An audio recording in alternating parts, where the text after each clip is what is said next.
Hello dear students, welcome in ASC starter. ये जो आप देख रहे हैं ना स्क्रीन पर, आपको एक मार्कशीट दिखाई दे रही होगी। ये ना लास्ट ईयर की है और ये 11th क्लास की एक स्टूडेंट की मार्कशीट है। तो आप इसको देख सकते हैं और इसके बेस पर मैं आपको ये दिखाऊंगा कि कैसे कैसे नंबर जो है ना वो किस किस चीज़ के मिले हुए हैं और आपकी जो इस बार की जो मार्कशीट है वो कैसे यहाँ पर रह सकती है। तो अब आप ध्यान से देखिए, मैं आपको अच्छे से इसमें दिखाता हूँ। देखिए, ये टर्म फर्स्ट के मार्क्स दिए गए हैं, फिर ये टर्म टू के दिए गए हैं, ठीक है। उसके बाद आप देखेंगे यहाँ पर बच्चे को ग्रेड मिली है, टोटल मार्क्स करके यहाँ पर बता रखे। तो देखिए यहाँ पर जैसे बच्चे के थ्योरी में जैसे 80 मार्क्स का पेपर हुआ होगा ना, तो उसमें से मार्क्स मिले, या कोई पेपर 70 मार्क्स का होता है, जैसे होम साइंस है, पेंटिंग का 30 मार्क्स का होता है। तो अब यहाँ पर तो मेंशन किया नहीं जाएगा कौन कितने नंबर का है, ये आपको ऑलरेडी पता होगा। तो यहाँ पर वो नंबर दिए जाते हैं, फिर उसके बाद इन्हें कन्वर्ट कर दिया जाता है। क्या कर दिया जाता है? कन्वर्ट कर दिया जाता है जितना नंबर की वेटेज होती है मिड टर्म की। फिर अगर किसी में प्रैक्टिकल होगा तो उसके मार्क्स मिलेंगे, नहीं तो उसमें नहीं मिलेगा। फिर आपके जो स्कूल लेवल पर जो इंटरनल असेसमेंट वगैरह होते हैं ना, वो यहाँ पर मिलते हैं। जैसे यहाँ पर 10 नंबर का है तो 10 में से 10, 10 में 10, 10 में 10, 10 में से 9 आया।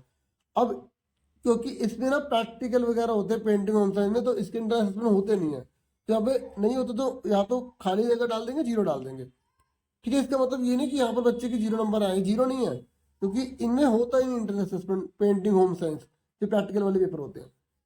फिर उसके बाद जो यहाँ पर टर्म सेकंड होता है, फिर 80 में से मार्क्स मिलते हैं, फिर उसके बाद कन्वर्ट हो जाते हैं, ठीक है। जितने नंबर की वेटेज होती है फाइनल टर्म की, मैं आपको वेटेज वाली वीडियो ऑलरेडी प्रोवाइड कर चुका हूँ। उसके बाद आपको स्कूल लेवल पर इंटरनल असेसमेंट जो प्रैक्टिकल फाइल, प्रोजेक्ट फाइल जो भी आपने बनाई होगी, ठीक है, जितने भी मार्क्स उसको टोटल करके यहाँ पे 10 में से मिलते हैं जो भी है यहाँ पर। तो इस तरीके से फिर थ्योरी की जो थ्योरी है ना, थ्योरी है, इसके टोटल कितने बनेंगे, फिर इनको 80 में कन्वर्ट किया जाएगा, ठीक है। फिर ये मार्क्स उस बच्चे के जोड़ दिए जाएंगे, बन जाएंगे।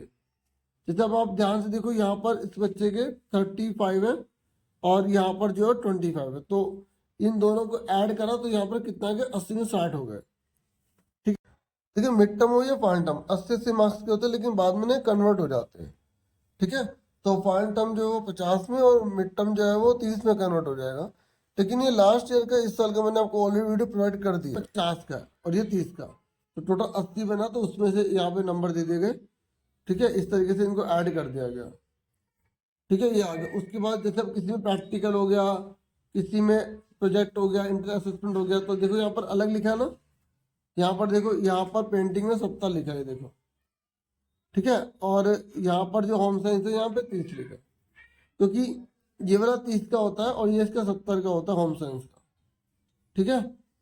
तो इस तरीके से फिर मार्क्स इसके बनेंगे, फिर दोनों को जोड़ेंगे तो यहाँ पे 100 में से बच्चे के नंबर आ जाएंगे। इस तरीके से मार्क्स दिए जाते हैं। फिर ये अटेंडेंस वगैरह इसके मार्क्स नहीं होते हैं, रिजल्ट यहाँ लिखा आता है, ठीक है। फिर अगर टीचर रिमार्क देते, जैसे इस बच्चे ने अगर उस क्लास में फर्स्ट आया तो फर्स्ट आया वैसे, तो कीप इट अप लिख दिया टीचर ने, और चाहे तो फर्स्ट आया सेकंड आया वो लिख सकते हैं, ठीक है। तो ये मैंने आपसे एक बच्चे की मार्कशीट शेयर की है लास्ट ईयर की, ये मैं सोचना इस ईयर की है।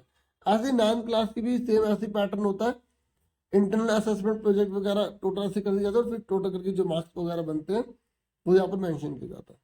तो वीडियो कैसे लगी कमेंट करके जरूर बताइएगा, और आपके कमेंट्स और आपकी जो लाइक है वही मुझे मोटिवेट करता है, मैं आपके बहुत ही इंटरेस्टेड और बहुत ही वैल्यूएबल वीडियोस लेकर आता हूँ। Thank you for watching and listening, take care students.